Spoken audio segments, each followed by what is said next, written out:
এয়া আমাৰ আনুষ্ঠানিকভাৱে HRMS ছফ্টৱেৰটি মুকলি কৰা হ'ল আৰু তাৰ লগে লগে এতিয়া আমি মাননীয় মুখ্যমন্ত্ৰী ডক্টৰ হিমন্ত বিশ্ব শৰ্মা ডাঙৰীয়া সমগ্ৰ অসমৰ 1 কোটি জনগণৰ কৰ্কট ৰোগৰ চিনাক্তকৰণৰ প্ৰক্ৰিয়াটো আনুষ্ঠানিকভাৱে উদ্বোধন কৰিবলৈ অনুৰোধ জনালোঁ।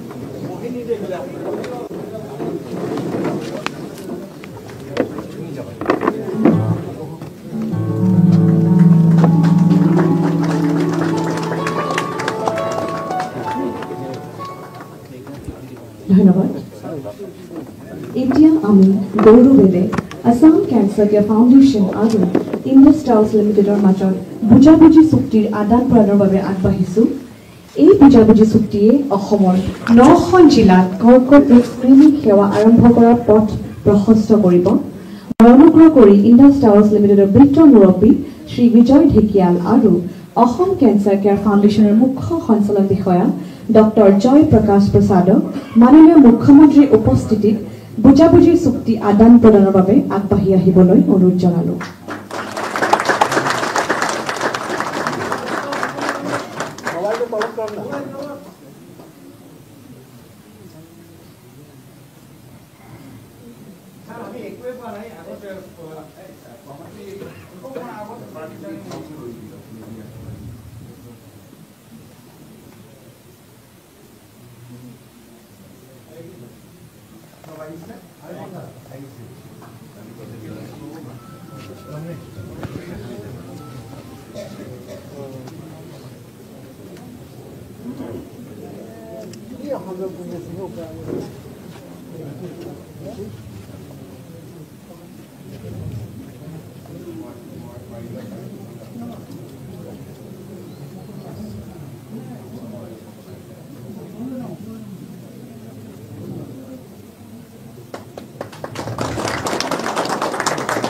ধন্যবাদ।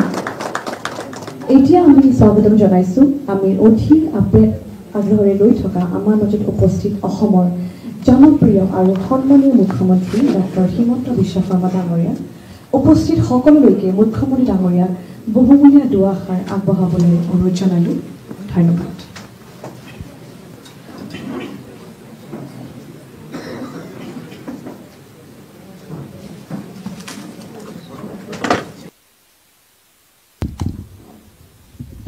চৰকাৰৰ স্বাস্থ্য আৰু জলসিঞ্চন বিভাগৰ সন্মানীয় মন্ত্ৰী অশোক সিংহাল ডাঙৰীয়া, পশ্চিম গুৱাহাটী সমষ্টিৰ সন্মানীয় বিধায়ক ৰমেন্দ্ৰ নাৰায়ণ কলিতা ডাঙৰীয়া, গুৱাহাটী পৌৰ নিগমৰ মেয়ৰ মৃগেন শৰণীয়া ডাঙৰীয়া, স্বাস্থ্য শিক্ষা বিভাগৰ আয়ুক্ত সচিব ডক্টৰ সিদ্ধাৰ্থ সিং ডাঙৰীয়া, লোক নিৰ্মাণ বিভাগৰ বিশেষ আয়ুক্ত সচিব ৰাজ চক্ৰৱৰ্তী ডাঙৰীয়া, স্বাস্থ্য শিক্ষা সঞ্চালকালয় আৰু সঞ্চালক ডক্টৰ অনুপ কুমাৰ বৰ্মন ডাঙৰীয়া, প্ৰাগজ্যোতিষপুৰ মেডিকেল কলেজৰ অধ্যক্ষ ডক্টৰ বসন্ত কুমাৰ বৈশ্য ডাঙৰীয়া, আজি উপস্থিত অধ্যাপক অধ্যাপিকাসকল, আসাম কেঞ্চাৰ কেয়াৰ ফাউণ্ডেশ্যনৰ বিষয়ববীয়াসকল, অনুষ্ঠানত উপস্থিত সন্মানীয় সুধীবৃন্দ, আজি অসমৰ স্বাস্থ্য শিক্ষা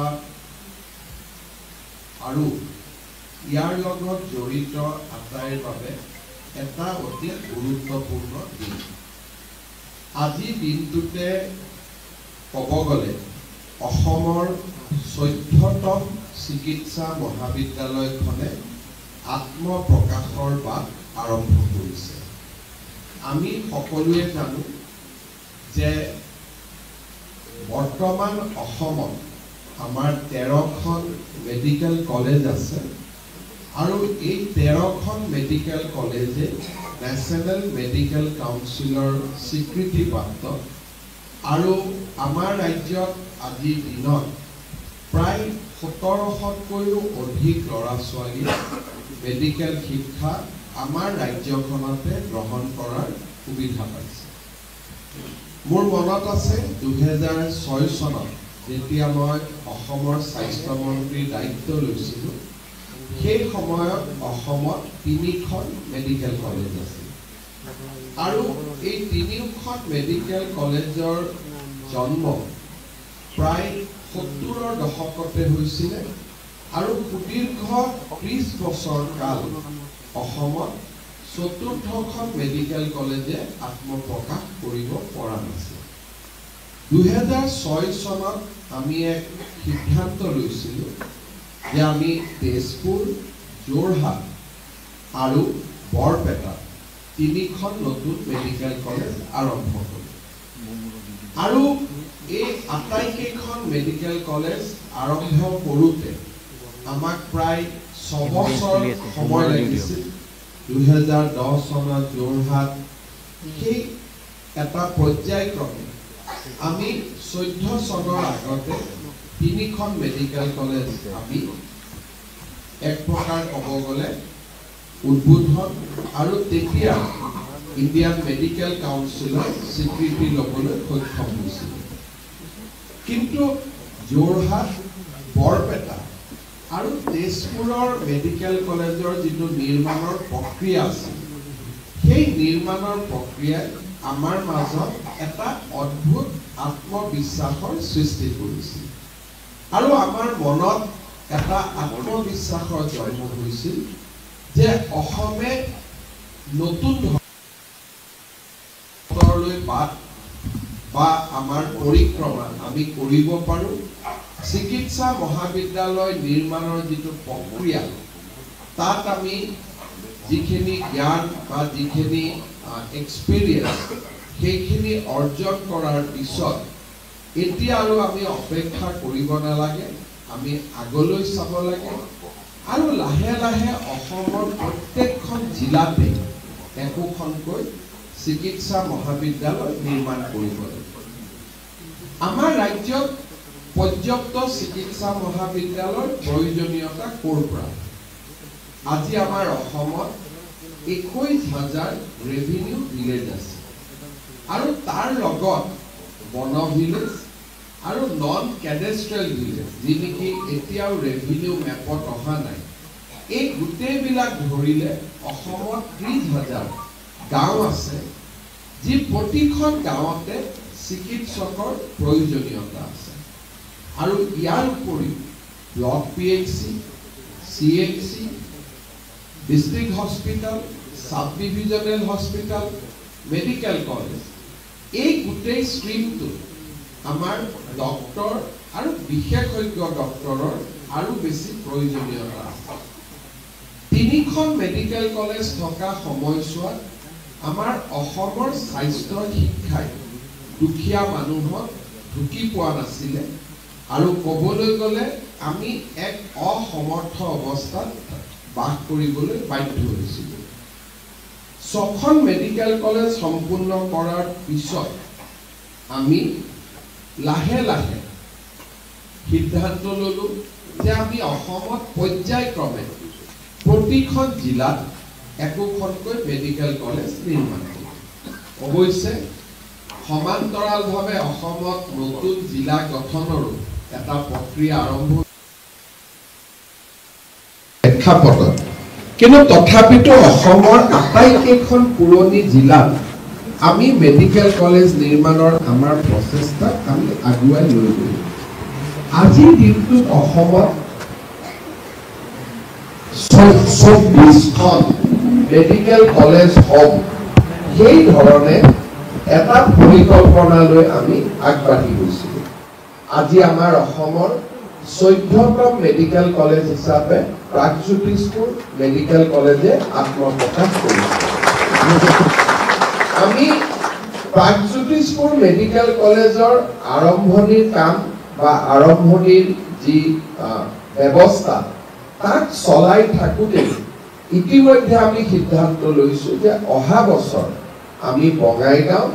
আৰু বিশ্বনাথ মেডিকেল কলেজৰ কাম আৰম্ভ কৰিম অৰ্থাৎ ই আমাক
এখন মেডিকেল কলেজত বা হস্পিটালত একেলগে কাম কৰে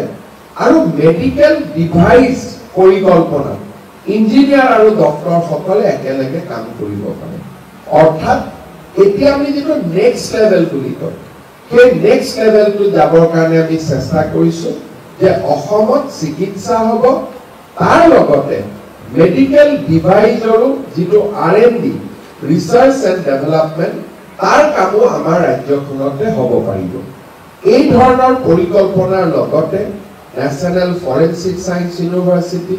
Sankardev university of health science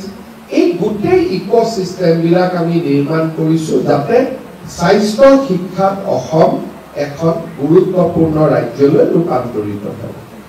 Guwahati মহানগৰীত দ্বিতীয়খন মেডিকেল কলেজৰ প্ৰয়োজনীয়তা কোভিডৰ সময়ত আমি উপলব্ধি কৰিছিলো কোভিডৰ সময়ত যেতিয়া গুৱাহাটী মেডিকেল কলেজত অত্যন্ত প্ৰেছাৰ পৰা আৰম্ভ হৈছিল আৰু মেডিকেল কলেজত কোনোবা এজন ডক্টৰৰ কোভিড আক্ৰান্ত হলে সেই অপিডিটো বা সেই ওয়াৰ্ডটো বন্ধ কৰি দিবলগীয়া হৈছিল সেই সময়ত আমাৰ মনত এটা ধাৰণা আহিছিল যে this is the time to start a second medical college in Guwahati কাৰণ গুৱাহাটী সকলোৰে উজনি নামনি বৰাক ব্ৰহ্মপুত্ৰ পাহাৰ ভৈয়াম সকলো লোক গুৱাহাটীত আহে আৰু গুৱাহাটীত আজি population dependent population on Guwahati is almost 25 lakhs 12-15 lakh মানুহ গুৱাহাটীত থাকে ৰাতিপুৱা ৰঙিয়া আমিনগাঁও হাজো সিপাজাৰ মঙ্গলদৈ গোৱালপাৰাৰ পৰা আৰু 10 লাখ মানুহ কাম কৰিব আহে so this is a city with 25 lakhs population আৰু এখন মেডিকেল কলেজে ইয়াৰ নিড কেটাৰ কৰিব নোৱাৰে আৰু সেই কাৰণে আমি 496 কোটি টকা ব্যয় কৰি আমাৰ ইয়াতিখন লোকপ্ৰিয় গোপীনাথ বৰদলৈ টিবি হস্পিটাল আছিল তাৰ মাটি আমি সেকেন্ড মেডিকেল কলেজ এখন নিৰ্মাণৰ বাবে চেষ্টা কৰিছিলো আজি আত্মপ্ৰকাশ কৰিছে ইয়াত 250খন আসনযুক্ত ছাত্ৰ ছাত্ৰী নিবাস 100খন আসনযুক্ত ছাত্ৰবাস আৰু আমাৰ ইন্টাৰ্ন ষ্টুডেন্টৰ বাবে হোস্টেল থাকিব 505 আমাৰ বেড থাকিব 500খন বিছনাযুক্ত হ'ব আৰু ইয়াক আমি এখন অতি বহুত স্প্ৰেড নকৰি ইয়াক আমি এখন 500 বা 600 বেডৰ খুব ধুনীয়া এখন মেডিকেল কলেজলৈ ৰূপান্তৰ কৰিব খুজিছো যি গুৱাহাটী মেডিকেল কলেজৰ পৰিপূৰক হিচাপে কাম কৰিব ইয়াৰ লগতে মহেন্দ্ৰ মোহন চৌধুৰী হস্পিটালখনকো আমি সুপাৰ স্পেশালিটি হস্পিটালৰ বাবে কনভাৰ্ট কৰিবৰ বাবে এক বিশাল নিৰ্মাণ কাৰ্য তাতো চলি আছে অহা বছৰলৈকে সেই নিৰ্মাণ কাৰ্যও আমি সমাপ্ত কৰিব পাৰিম তেতিয়া আমাৰ দুইখন মেডিকেল কলেজ এখন সুপাৰ স্পেশালিটি হস্পিটাল আৰু গুৱাহাটীত আমি এটা খুব ডাঙৰ হেলথ ইকোসিস্টেম এটা লাভ কৰিবলৈ সক্ষম হ'ম আজি দিনটোত আমাৰ বাবে আৰু এটা প্ৰযুক্তিৰ ক্ষেত্ৰত আগবাঢ়ি যোৱাৰ দিন অসমত মেডিকেল কলেজৰ সংখ্যা বঢ়াৰ লগে লগে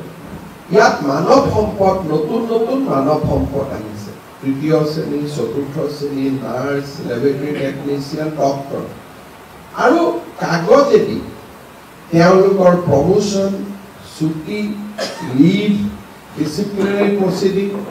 এই গোটেইবিলাক মেনেজ আৰু মেইনটেইন কৰাটো এক প্ৰকাৰ টান আৰু অসম্ভৱলৈ পৰিগণিত হৈছে বহু সময়ত আমি মেডিকেল কলেজত প্ৰমোশন অন টাইম দিব নোৱাৰো যে এছিয়াৰ মেনুৱেলি লিখাই অনাটো ই যথেষ্ট কষ্টসাধ্য কাম এতিয়া আমি এটা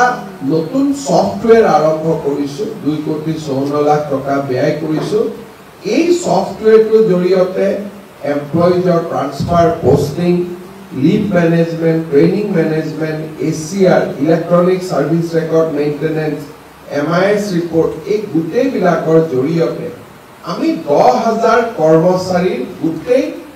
হিউম্যান ৰিসোৰ্স মেনেজমেন্টটো আমি পোৰ্টেলৰ জৰিয়তে আমি পৰিচালনা কৰিব পাৰিম and it will be very fast and effective এটা ভাল ব্যৱস্থালৈ ৰূপান্তৰিত হ'ব আজি মই অত্যন্ত আনন্দিত যে এই যেতিয়া আমি জাইকাৰ পৰা ঋণ লৈছিলোঁ মেডিকেল কলেজসমূহ ডেভেলপমেণ্টৰ কাৰণে তেতিয়া মই গুৰুত্ব দিছিলোঁ যে ইয়াৰ লগত প্ৰযুক্তিৰো পৰিৱৰ্তন হ'ব লাগে বিল্ডিং এটা কথা কিন্তু প্ৰযুক্তিৰ যদি পৰিৱৰ্তন নহয় তেতিয়াহ'লে আমি ডেভেলপমেণ্টৰ যাত্ৰাত পিছুৱাই যাম আজি ইয়াত প্ৰযুক্তি আৰম্ভ হৈছে সৰু সৰু কামবিলাকে মানুহৰ দৃষ্টি আকৰ্ষণ কৰে যোৱা কেইদিনমান আগতে আমি সৰুকৈ গুৱাহাটী চিকিৎসা মহাবিদ্যালয়ত এটা কাম আৰম্ভ কৰিছিলোঁ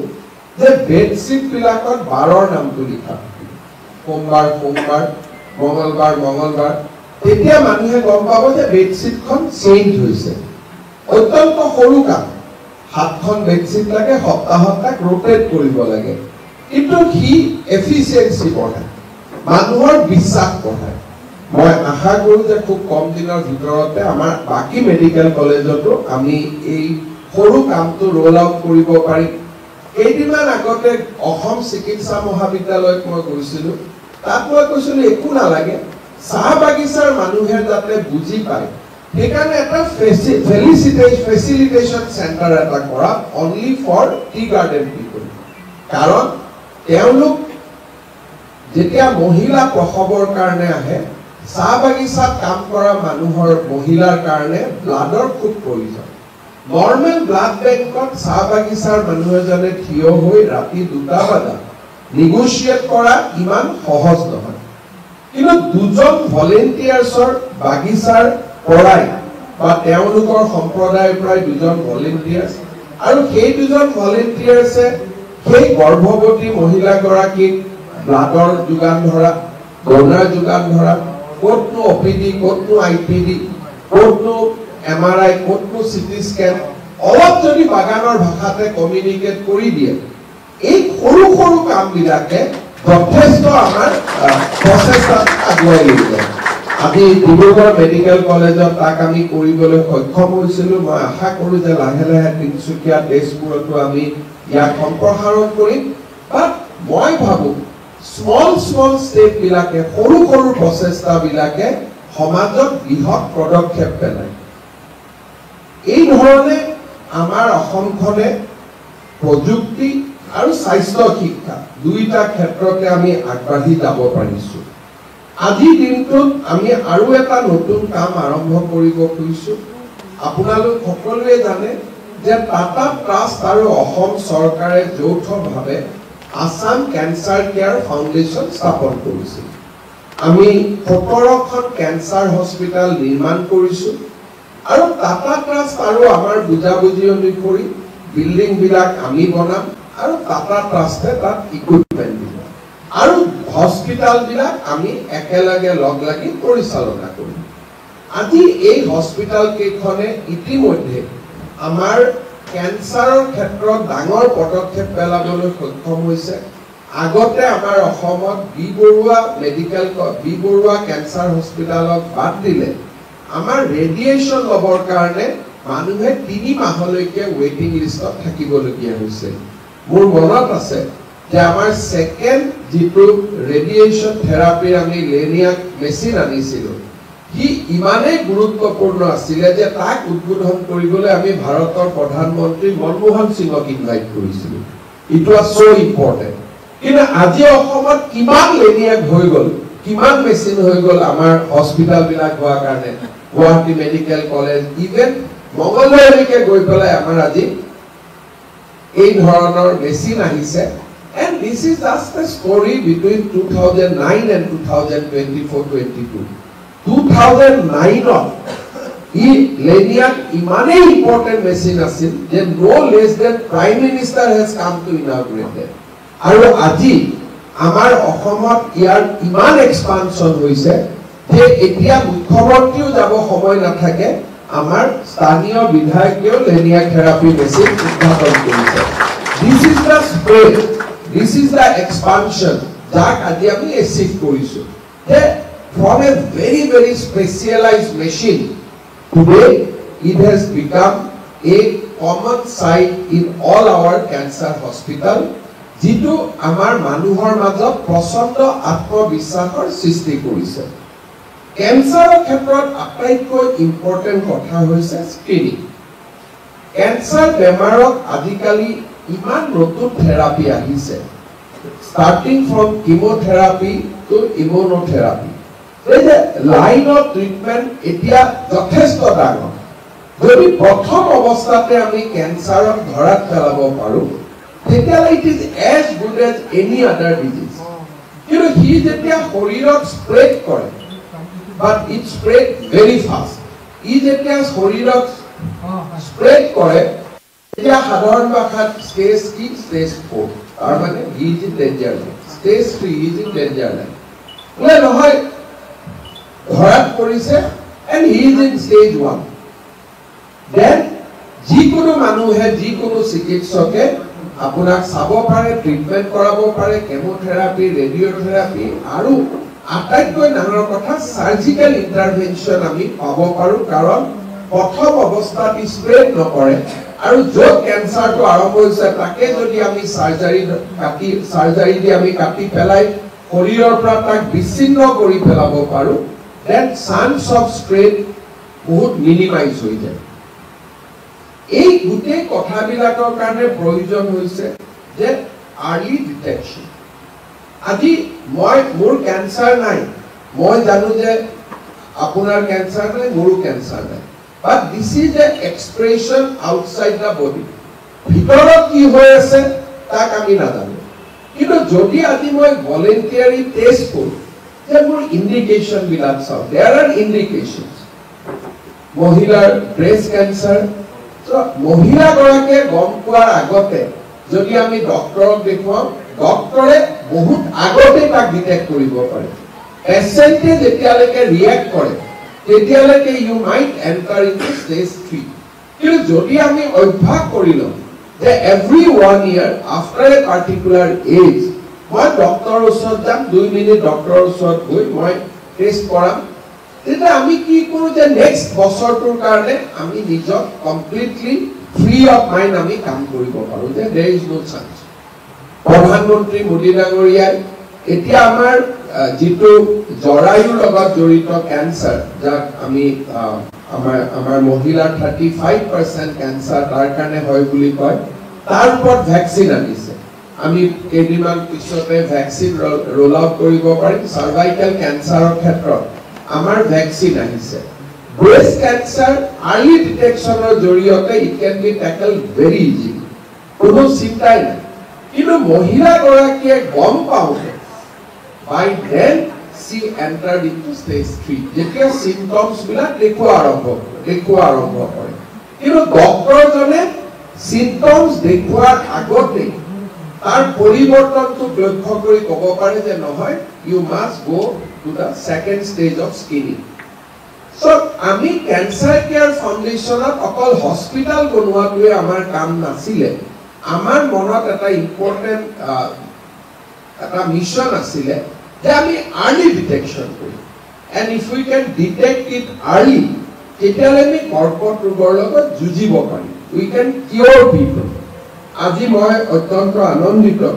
যে আজি আমাৰ আসাম কেন্সাৰ কেয়াৰ ফাউণ্ডেশ্যনৰ উদ্যোগত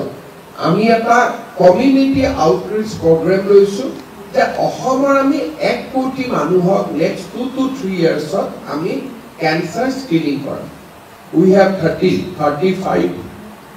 team which can be expanded further ami aru manuhok amar as days goes by ami nijor shakti khali kori goi thaki aru ei gutei bilak jodi ami koribo paru tetia hole moi bhabu je ami cancer rogok rod korar babe yak stobir korabor babe ami dangor podokhep lobo parim Cancer ক্ষেত্ৰত early detection is very important and second is treatment আৰু treatment এতিয়া আমাৰ কাৰণে বহুত দূৰত নহয় প্ৰধানমন্ত্ৰী মোদী ডাঙৰীয়াৰ আয়ুষ্মান ভাৰত অসম চৰকাৰৰ আয়ুষ্মান অসম তাত আমি 5 লাখ টকালৈকে বছৰত আমাৰ কভাৰেজ আছে আৰু বি বৰুৱা কেঞ্চাৰে হওক আসাম কেঞ্চাৰ কেয়াৰ ফাউণ্ডেশ্যনৰ প্ৰত্যেকখন হস্পিটালত আয়ুষ্মান ভাৰতৰ কাৰ্ড ব্যৱহাৰ কৰিব পাৰি মিনিং দিয়াৰ বাই যে ট্ৰিটমেণ্টৰ খৰচো আমি চিন্তা কৰিব নালাগে ডিটেকশ্যন কৰিলোঁ বহুতে ভাবে ডিটেকশ্যন কৰিলে ট্ৰিটমেণ্টৰ খৰচ হ'ব সো ডিটেকশ্যন এণ্ড ট্ৰিটমেণ্ট দুইটাই আমি টেকেন কেয়াৰ অফ কৰিছোঁ দুইটাকে আমি যথেষ্ট আমি কেয়াৰ কৰিব পাৰিছোঁ কেতিয়াবা কেতিয়াবা বছৰত 5 লাখ টকাতকৈও ওপৰত ট্ৰিটমেণ্টৰ খৰচ হয় কেঞ্চাৰ কেয়াৰ ফাউণ্ডেশ্যনৰ জৰিয়তে আমি ভাৰতৰ বিভিন্ন কোম্পানীৰ পৰা CSR আনো যে যদি কিবা কাৰণত ট্ৰিটমেণ্টৰ খৰচ 5 লাখৰ পৰা 6 লাখ হয় আয়ুষ্মান ভাৰতৰ কাৰ্ড দি নোৱাৰো তাকো কাভাৰেজ দিয়াৰ বাবে আমি এডিশনাল CSR আমি বছৰত চেষ্টা কৰি থাকো অন্তত দৰিদ্ৰ মানুহখিনিক আমি তাৰো সুবিধা দিম so cancer care foundation and this cancer hospital early detection of cancer all these are blessings যাক আমি আজিৰ পৰা 10 বছৰ আগতে চিন্তাও কৰিব পৰা নাছিলো so this is a very important program today we are launching that 1 কোটি মানুহক আমি early detection কৰিব চেষ্টা কৰিম লাগিলে এজনৰ ক্যান্সাৰ নহওক কিন্তু এবাৰ এচিয়ৰ্ড হৈ গলে যে I don't have anything মোৰ কোনো প্ৰবলেম নাই সিম্পটমস নাই মানুহজনে আত্মবিশ্বাস ঘূৰাই পায় গতিকে আজি আমি আৰু এটা মহৎ কাম আৰম্ভ কৰিছো অসমবাসী ৰাইজক আজিৰ এই সুন্দৰ দিনটোত মই বহুত ধন্যবাদ আগবঢ়াইছো কেঞ্চাৰ ডিটেকশ্যনৰ 1 কোটি মানুহক ডিটেক্ট কৰিব যাওঁতে আমাক যথেষ্ট টকা পইচাৰ প্ৰয়োজন হ'ব কাৰণ আমিতো ৰাইজৰ পৰা ফিজ ল'ব নোৱাৰো যে আপুনি আহক আপোনাক আমি টেষ্ট কৰিম উই হ্যাভ টু গো আপফ্ৰণ্ট আৰু মানুহজনক আমি এনকাৰেজ কৰি ট্ৰিটমেণ্ট কৰিব লাগিব আৰু এই গোটেই কামটো চৰকাৰ ৰাইজ আমি সকলোৱে মিলি কৰিব লাগিব আমি সকলোৱে জানো যে ভাৰতী এয়াৰটেল গ্ৰুপ আমাৰ এয়াৰটেল মোবাইল সকলোৰে লগত আছে আৰু ভাৰতী এয়াৰটেল গ্ৰুপ আমাৰ মোবাইল টেলিফোনে গোটেই ভাৰতৰ ভিতৰত এটা অগ্ৰণী প্ৰতিষ্ঠান আৰু ইয়াৰে এটা সাবসিডিয়াৰী কোম্পানী যি টেলিকম টাৱাৰ বিলাক বহুৱাই ইন্ডাস টাৱাৰ তেওঁলোকে আমাক এই গোটেই প্ৰগ্ৰামটো 9খন জিলাত ভাল কৰি কৰিবৰ কাৰণে আমাক 2 কোটি 43 লাখ টকা আগবঢ়াইছে আজি তাৰো আমি বুজাবুজিৰ চুক্তি স্বাক্ষৰ কৰিছো অৰ্থাৎ আজি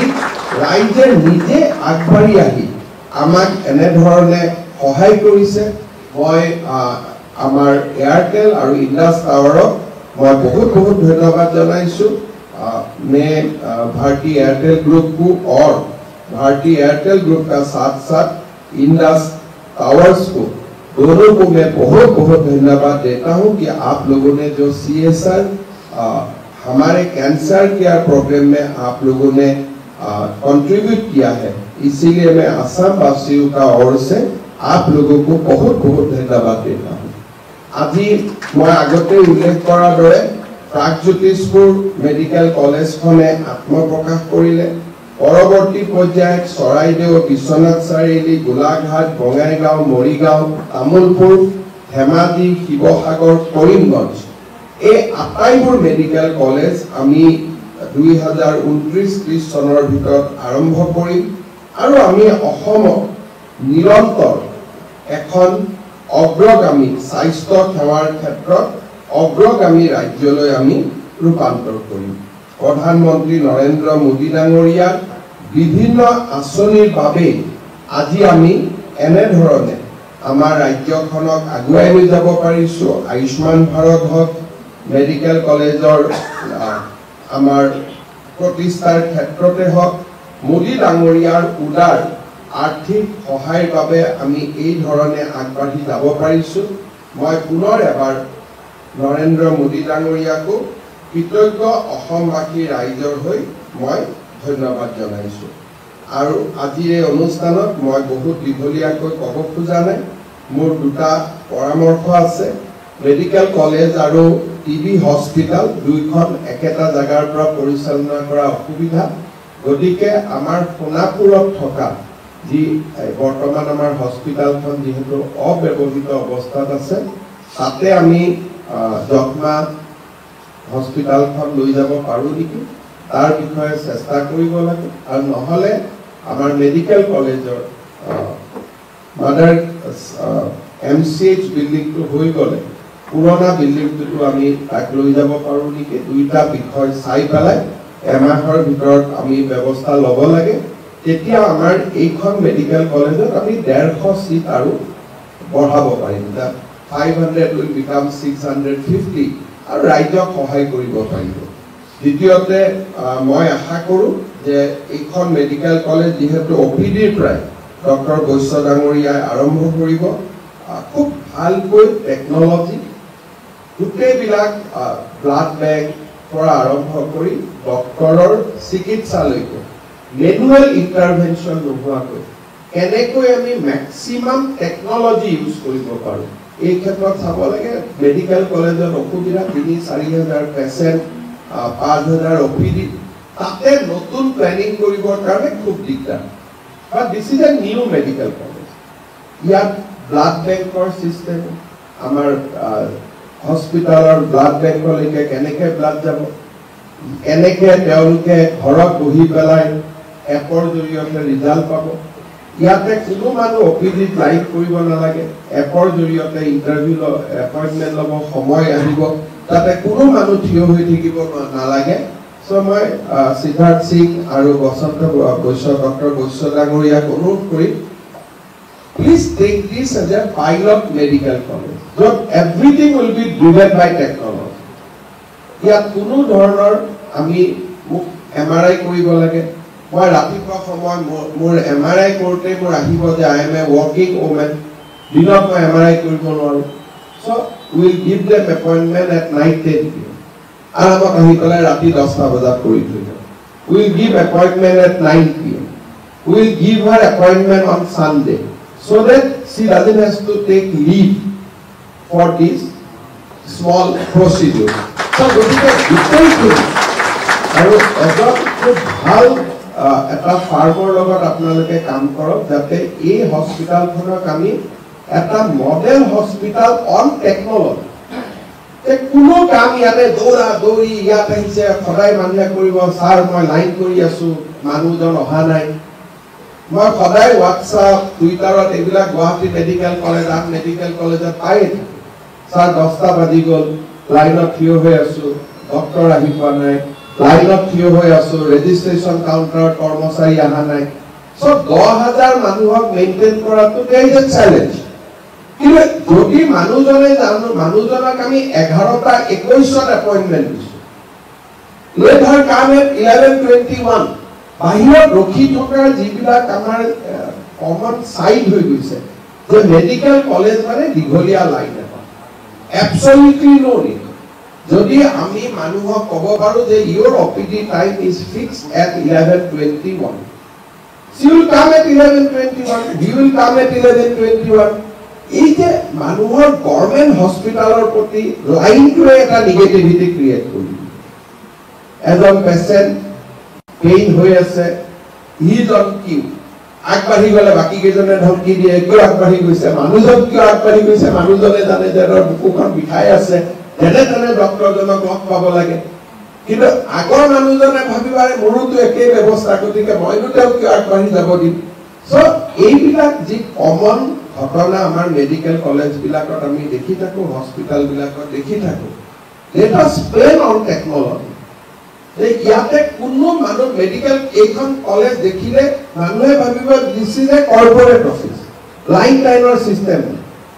অন টাইম আহিব and time can be up to 9-12 p.m. ৰাতিপুৱা আমি আৰম্ভ কৰি দিম 6টাত ৰাতি 12টালৈকে হ'ব সাৰ্জাৰীটো দিনত হ'ব লাগে বুলি কোনো কথা নাই it can happen at 6:30 7:30 8:30 morning it can happen 10:30 11:30 at night গতিকে ইয়াক এনেকে পৰিকল্পনা কৰক ফ্ৰম দ্য ভেৰি বিগিনিং যে এই মেডিকেল কলেজখনত যাতে লাহে লাহে আমি ৰেপ্লিকেট কৰিব পাৰোঁ মই এতিয়া ধুবুৰীকৈ এইটো কথা মই ক'ব সাহস নকৰোঁ not possible at this stage but এইখন যেহেতু second medical college First medical college is there. So ইয়াত তেনেকুৱা মানুহখিনি আহক যিখিনি working people. যাৰ যোনে দিনটো লাইন কৰিব নোৱাৰে, কৰ্পৰেটত কাম কৰে, ফেক্টৰীত কাম কৰে, চাইকেল ফেক্টৰীত কাম কৰিছে, কোনোবা শ্ৰমিক এখন কাৰখানাত কাম কৰিছে, ইয়াত আহা মানে তাৰ এদিনৰ মজদুৰি কাটি ল'ব। গতিকে তেওঁ গধূলি 7টা বজাত যদি আহে মজদুৰিটো কাটা নাযায়। প্ৰাইভেট স্কুলত কাম কৰে শিক্ষয়িত্ৰী যদি দেখুৱাবৰ কাৰণে আহে, she has to take leave. But যদি আমি সানডে বা আফটার 5 PM আমি ওপিডি কৰো, সো এই মেডিকেল কলেজত ডিমলিশ কৰি দিব যে OPD start at 9:30 end at 1:30. OPD is from 12 to 12. So all these conventional concept about medical college, the myth should be demolished. OPD মানে 9:30 পৰা 1:30. এটা কোনো ক্লিয়ার ফ্যাক্ট। অফিস ডক্টর আমি কষ্ট নিদিও, 8 ঘন্টা ডিউটি হব, they will go. But second batch will come. আৰু ইয়াত যেতিয়া আমাৰ ইউনিভাৰ্চিটিৰো বেকিং আছে, গতিকে আমাৰ আৰু যিখিনি মানুহে দিব পাৰে তেওঁলোকৰ পৰা 2 টকা বেছি কৰিব। ইয়াত আৰু মিডিয়াৰ কথা নুশুনিব যে MRI মেছেজ কৰিলে 5000 টকা, 5000 নহয় 8000 লওক দিব পৰা তুমি। আৰে দুখীয়া মানুহৰ পৰা নল'ব, কিমান এই কথা। গতিকে এইবিলাক যে যোৰহাটৰ ডিবেট কৰি দিয়ে যে ইভিনিং ওপিডি কিয় হ'ল, তাত 3000 টকা, ইয়াত আমি নল'ম যে আমি ধনী মানুহখিনিয়ে দিয়ক, বাট উইল গিভ দেম ফেচিলিটি। আহোঁতে আমি চকলেট এটাও দিম, চাহ খাব দিম, বহিব দিম, উইল গিভ দেম ফেচিলিটি। যদি ধনী মানুহ এজনে নেম কেয়াৰত দিব পাৰে, ৰাইজকো দিয়কচোন। মেডিকেল কলেজৰ পৰা দিয়া কি আপত্তি আছে, ৰাইজক আৰু সেই টকাটোৱে দুখীয়াজনক ছাবচিডাইজ কৰি দিয়ে। যাৰ ল'ব পাৰে লওক, আৰু যোনে দিব নোৱাৰে এই টকাটো তাক দিয়ক, গভৰ্ণমেণ্টক দিব নালাগে। এইটো to give the money to the government. গতিকে এনেকুৱা কৰক যে অসমৰ প্ৰিভিলেজ মানুহখিনিও এইখন মেডিকেল কলেজত আহক। কেতিয়া আহিব? ৰিলেক্স, ৰাতি 9টা বজাত আহিব, ধুনীয়াকৈ MRI কৰিব। দিনত যদি MRI চাৰ্জ 5000, গধূলি 7000 কৰি দিব। ধুনীয়াকৈ আহিব, কৰিব, যাব। For them we save their man days. আমি তেওঁলোকৰ ওয়াৰ্কিং ডেজ টু সেভ কৰি দিলো। আৰু তেনেকুৱা মানুহে এদিন অফিসত বহি কল কাৰখানা, ইন্ডাস্ট্ৰি, টেন্ডাৰ, ঠিকা এটা কৰ্মময় দিনত তেওঁলোকে দে আৰ্ন মোৰ। গতিকে তেওঁলোকৰ কাৰণে আমি ৰবিবাৰটো কৰিম, স্যাটাৰডে কৰিম। ন্যাশনাল হলিডেজও ইয়াত খোলা থাকিব। 15 আগষ্টত বন্ধ থাকিব লাগে বুলি কোনো কথা নাই। দেশে স্বাধীন পাইছে, গতিকে 2 ঘণ্টা আমি বেছিকৈহে কাম কৰিব লাগে। গতিকে let it open 360 days, 24 hours, and everything driven by technology, nothing by manual. টাইমত আহিব, টাইমত পাব। আৰু ডক্টৰ জনকো তাৰ কাৰণে MRI যদি ৰাতি 9টাত কৰিছে 7000 টকা, you are taking, give that doctor also 1000 rupees. অসুবিধাটো একো নাই, কাৰণ তেখেতে leave or the doctor is coming at night. গতিকে যিহেতু সময় আছে, we have started it from today. So base technology, base management, আৰু এটা অকণমান বাকি মেডিকেল কলেজত নথকা মিথবিলাক ডিমলিশ কৰি দিয়ক। তেতিয়া লাহে লাহে 9টাৰ পৰা 1:30লৈকে ওপিডি, এইবিলাক সিস্টেম লাহে লাহে নোহোৱা হৈ যাব। বেমাৰটো ডাক্তৰক সুধি নহয়। গতিকে এতিয়া আমাৰ বহুত ডাক্তৰে ভাবে যে বেমাৰটো মোৰ ভৰি কাটামতে হ'ব লাগে, সেনেকেতো হ'ব নোৱাৰে। So it has to be round the clock. ডক্টৰজনক কষ্ট নিদিব, 8 hours let him go, but let second batch come.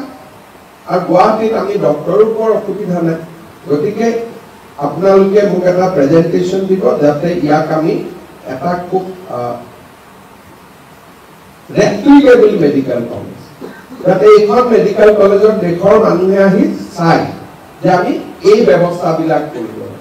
আৰু প্ৰথমৰ পৰাই ধৰি দিয়ক, প্ৰথমৰ পৰাই যদি আমাৰ পুৰণা ষ্টাইলত আমি সোমাই যাওঁ, তাক আমি নতুন কৰিব নোৱাৰোঁ। ফ্ৰম ডে 1 ইয়াক নটিফাই কৰক, OPD is 24 hours। কম হওক, মেডিচিনৰ হওক, 2জন ডক্টৰ হয়, 2জনক 8 ঘণ্টা কৰি দিয়ক, মানুহ ৰাতি আহিব দিয়ক। let us create a new model completely। আৰু মই ভাবো যে আপোনালোকে সকলোৱে বহি নিউ মডেল বা hallmark will be technology. Projukti technology will be hallmark. Here app thakibo Pragyotis Medical College or app thakibo. Appot manuhe appointment lobo, appot blood test report pabo, appot manuhar medical report abhaidi, they can recover from their app. গতিকে প্ৰথমৰ পৰাই সফটওয়্যাৰৰ মানুহক লগত লৈ app create কৰাৰ পৰা OPD পৰা সাইনেজৰ পৰা ফেলিচিটেশন চেণ্টাৰৰ পৰা 24 আৱাৰ্ছ ৱৰ্ক কালচাৰৰ পৰা এটা মডেল হিচাপে ইয়াক নিৰ্মাণ কৰক let it be slow কিন্তু উইদিন 1 ইয়াৰ আমি ইয়াক এখন খুব ভাল মেডিকেল কলেজলৈকে যিটো বেলেগ নহলে গুৱাহাটীত দুখন কিয় if this is the same Guwahati Medical College, then there is no need for a second medical college. So we want to make it a different kind of medical college. That is my vision. And we can communicate that this should be a completely different medical college, different test. Let GMC test to yad nahoy, let GMC be a different model. Pragyotispur Medical College be a different model. Thank you. সকলোকে বহুত বহুত ধন্যবাদ জনালো আৰু সকলোৱে যি সকলে মোক উপজা দিনৰ শুভেচ্ছা জনাইছে তেখেতসকলকো মই মোৰ ধন্যবাদ আৰু কৃতজ্ঞতা জনাইছো। মাননীয় মুখ্যমন্ত্ৰী মহোদয় আপোনাৰ প্ৰেৰণা